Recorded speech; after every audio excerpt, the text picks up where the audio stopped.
Hello students, आज मैं आपको क्लास 12th मैथ्स में चैप्टर 2 इनवर्स ट्रिग्नोमेट्री फंक्शन की एक्सरसाइज 2.1 का एनसीईआरटी सॉल्यूशन कराऊंगी।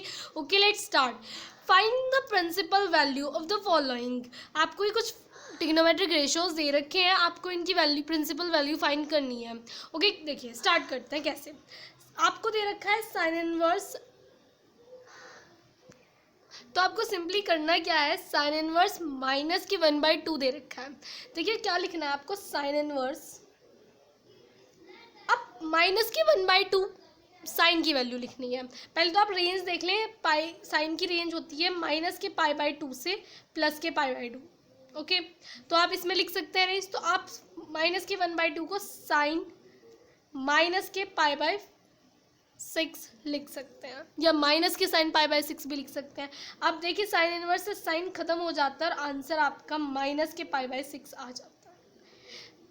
दूसरा क्वेश्चन देखिए, कोस इनवर्स √3/2। अब ये बताइए, कॉस की रेंज होती है 0 से पाई, यानी कि सारे पॉजिटिव एंगल्स। अब आपको क्या करना है, कॉस इनवर्स √3/2, तो √3/2 कॉस की क्या वैल्यू होती है, कौन सी वैल्यू होती है, कॉस π/6 की वैल्यू होती है। तो आपको क्या करना है, कॉस इनवर्स √3/2 की जगह कॉस π/6 लिखना है। अब कॉस इनवर्स से कॉस खत्म हो जाएगा और आंसर आ जाएगा π/6। ये थी आपकी principal value. Next cosec inverse √2। तो कोसेक इनवर्स आपको ऐसे लिखना है, और 2 किसकी वैल्यू थी, कोसेक π/6 की। तो आपको क्या लिखना है, कोसेक π/6।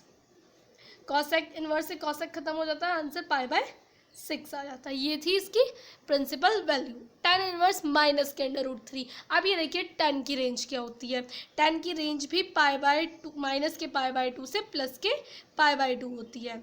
ओके, अब tan इनवर्स tan √3 किसकी वैल्यू होती है, π/3 की। तो आप tan माइनस के π/3 लिख दें, और tan इनवर्स से tan खत्म, आंसर माइनस के π/3 आ गया। नेक्स्ट कोस इनवर्स माइनस की 1/2। अब ये नेगेटिव आ गया एंगल, जबकि कॉस की रेंज तो 0 से पाई होती है, तो आपको इसको चेंज करना पड़ेगा। चेंज कैसे करना है मैं बताती हूँ आपको। तो आपको क्या करना है, कॉस इनवर्स लिखना है। अब ये देखिए कॉस माइनस के π/3। अब ये तो माइनस में आ गया एंगल, तो आपको क्या करना है, आपको पाई से माइनस करना है। देखिए कैसे, cos inverse cos pi minus π/3। अच्छा, आपने पाई से माइनस इसलिए किया क्योंकि आपको एंगल 0 से और पाई के बीच में चाहिए, यानी कि एंगल पाई से छोटा होना चाहिए, तो इसलिए हमने पाई से माइनस कर दिया। तो अब क्या बचता है, कॉस इनवर्स कॉस, ये बचता है 2π/3। कॉस इनवर्स से कॉस खत्म और आंसर आपका 2π/3। ये कॉस इनवर्स -1/2 की principal value. Next tan inverse -1 tan के केस में चल सकता है, क्योंकि tan की रेंज होती है -π/2 से प्लस π/2, तो इसमें आपको टेंशन लेने की जरूरत नहीं। सिंपल आपको करना है क्या, tan इनवर्स tan -1 को आप माइनस के π/2 लिख सकते हैं, क्योंकि tan 1 की वैल्यू tan π/4 होती है। tan π/4 लिखा आपने, आपको tan इनवर्स से tan खत्म किया और आंसर आपके माइनस के π/4 आ गया। नेक्स्ट अब बात होती है सेक इनवर्स 2√3 की। तो इसमें क्या करना है, तो आपको सेक इनवर्स सेक π/6, क्योंकि 2√3 किसकी वैल्यू होती है, सेक के, उसमें π/6 की वैल्यू होती है। आपने सिंपल लिखा, पॉजिटिव है कोई बात नहीं, सेक इनवर्स से सेक खत्म हो गया, आपका आंसर π/6 आ गया। खत्म हो गया क्वेश्चन 8 देखिए, कॉट इनवर्स √3। तो आपको इसमें सिंपली क्या करना है, कॉट इनवर्स √3 की वैल्यू कॉट में क्या होती है, कॉट π/6 की वैल्यू होती है। कॉट इनवर्स से कॉट खत्म हो गया, आपका आंसर π/6 आ गया। नेक्स्ट कॉस इनवर्स माइनस के 1/2, फिर माइनस का आ गया, लेकिन कॉस की रेंज होती है 0 से पाई, यानी कि पॉजिटिव होती है, नेगेटिव आप इसमें एडजस्ट ही नहीं कर सकते, इसलिए फिर वही करना है। क्या करना है कि आपको कॉस इनवर्स, आप ऐसे लिख सकते हो उसको, माइनस कॉस π/4 की वैल्यू होती है 1/√3।